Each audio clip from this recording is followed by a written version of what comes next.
Sean, to lose late on a game to Arsenal, is that difficult to take? Well, it's difficult for the statisticians to work out the odds of that, that's for sure.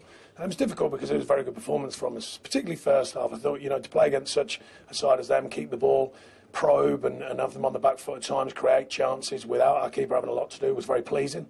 They came out a good first 15 minutes or so of the second half. And then we go back into the game. So overall, your disappointment is certainly not in the performance, it's in the outcome. Arsene Wenger thought it was a penalty. What was your take on it?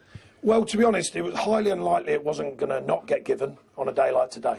That's what I'd say. Do you take a lot of pride in the way you defended overall? Yeah, absolutely. It wasn't just about the defending. I take pride in the play. So they're a fine side. They put the ball at risk. They put bodies at risk, more so in the second half. And we know they're a very technical side. To keep them, limit them to very, very few chances is very pleasing. And so many parts of our performance today were pleasing overall. I've just told the players that. And, it's hard to define sometimes how you don't get something from a game, but we didn't today. Are they frustrated in there at that decision? They're just frustrated in many things about the game that were out of our control.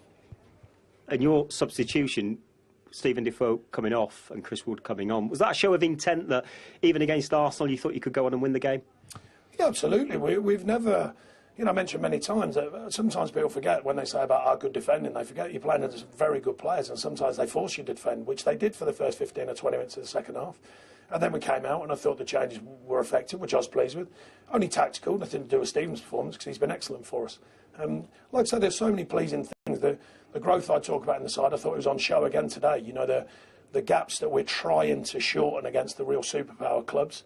On any given day it's hard because when they really turn up it's very difficult. But on an even chance like today, I thought we performed very well. Gareth Southgate was here today. Did your two central defenders give him plenty to think about? I think there was a lot of players. I thought Corky was excellent again. I think there's a time to come in the future maybe with Tom Heaton but also with Nick Pope. I think there's some really good players here and I